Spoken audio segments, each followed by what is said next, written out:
Time ప్రజావాణి దరఖాస్తుల పరిశీలన పరిష్కారం కోసం కేబినెట్ సబ్ కమిటీని ఏర్పాటు చేశారు సీఎం రేవంత్ రెడ్డి. ఇక ఈ నెల 26 నుంచి జిల్లాలో పర్యటిస్తారు.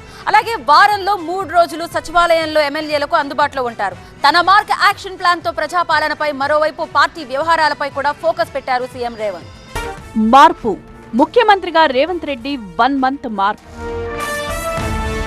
6 గ్యారంటీల్లో 2 హామీల అమలు, మహిళలకు బస్సుల్లో ఉచిత ప్రయాణం, ఆరోగ్యశ్రీ పరిమితి 10 లక్షలకు పెంపు, ప్రగతి భవన్ను ప్రజాభవన్గా మార్పు, అభయహస్తంగా ప్రజావాణి, శాఖల వారీగా సమీక్షలు, అభివృద్ధి సంక్షేమం కోసం సరికొత్త ప్రణాళికలు, పెండింగ్ నిధులు సహా ఆర్థిక సాయం కోసం కేంద్రంతో సంప్రదింపులు, round the clock busy, pin పాయింట్లో రివ్యూస్.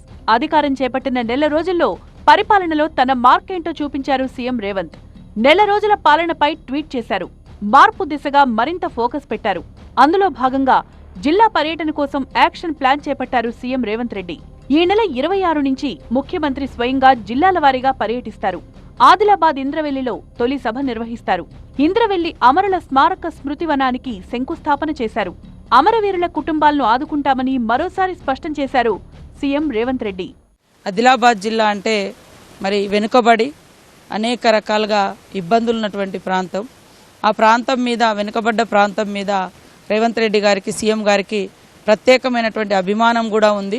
మరి ఇన్ఛార్జి మినిస్టర్గా నాకు కూడా అక్కడ ఉన్నటువంటి బాధ్యతలను గుర్తు చేస్తూ అక్కడటువంటి సమస్యలన్నీ కూడా తీసుకొని వాటి పరిష్కారానికి కృషి చేయాలని చెప్పడం జరిగింది.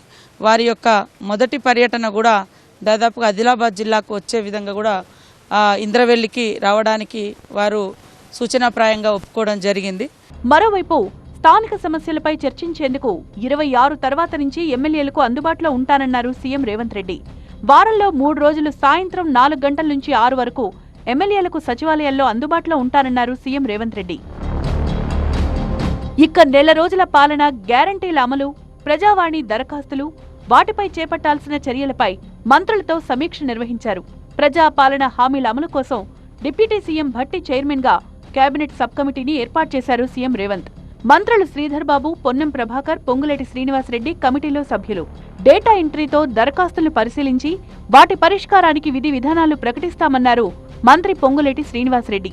ఈ వచ్చిన అప్లికేషన్ లో జెన్యూనిటీని పరిశీలించి అర్హులైన వారు ఎవ్వరిని కూడా మిస్ కాకుండా ఉండే విధంగా డేటాని పూర్తిగా సేకరించిన దాన్ని కంప్యూటర్లో భద్రపరిచి దానిని అర్హులైన వారికి పథకాలని ఇచ్చే ప్రణాళిక ఈ కమిటీ తీసుకొని ఈ కమిటీలో చర్చించిన తర్వాత కేబినెట్ లో దాన్ని ఎమ్మటే ఇంప్లిమెంటేషన్ చేసే కార్యక్రమాన్ని కూడా చేపట్టబోతున్నాం. ఇచ్చిన హామీలు తమ ప్రభుత్వం అమలు చేసి తీరుతుందన్నారు మంత్రి సీతక్క. త్వరలోనే 500 రూపాయలకి గ్యాస్ సిలిండర్తో పాటు 200 యూనిట్ల లోపు ఉచిత విద్యుత్ ఇస్తామన్నారు ఆమె. హామీల అమలు, ప్రజావాణి దరఖాస్తులు ఏ అంశంలోనైనా తగ్గేదేలే. పారదర్శకతే ప్రమాణంగా సీఎం రేవంత్ తన మార్కు చాటుతున్నారు. ఓవైపు ప్రజాపాలనపై దృష్టి సారిస్తూనే మరోవైపు లోక్సభ ఎన్నికలపై కూడా ఫోకస్ పెట్టారు సీఎం రేవంత్. 12కు తగ్గకుండా ఎంపీ స్థానాలను గెలిచి తీరాలని క్యాడర్కు దిశానిర్దేశం చేశారు. లీడర్లతో ఇంటరాక్షన్ కోసం ఈరోజు ఇంటరాక్ట్ అవ్వడం జరిగింది. మా ఆదిలాబాద్ జిల్లా నుంచి 10 మంది వచ్చారు. వారందరూ మనసు విప్పి సీఎం గారితో మాట్లాడడం జరిగింది. వాటన్నింటినీ కూడా వారు సావధానంగా విని సమాధానం చెప్పి పార్లమెంటు గురించి అంతగా చర్చించలేదు. ఖచ్చితంగా గ్రామ స్థాయిలో పార్టీని బలోపేతం చేయాలి, ప్రజా సంక్షేమాన్ని మరి పరిగెత్తించాలి, ప్రజలకు అందరికి కూడా సంక్షేమ ఫలాలు అందించాలి, ప్రజల పక్షాన నిలబడండి, ప్రజల కోసం పనిచేయండి, నేను మీ జిల్లాలకు పర్యటిస్తా, మీకు కావలసినటువంటి అభివృద్ధి ప్రణాళికలు సిద్ధం చేయండి, తప్పకుండా వాటన్నింటిని పరిష్కరిస్తా అని కూడా మాట్లాడడం జరిగింది. ఇటు పాలన పరంగా, అటు పార్టీ పరంగా తనదైన యాక్షన్ ప్లాన్ తో ముందుకు వెళ్తున్నారు సీఎం రేవంత్ రెడ్డి.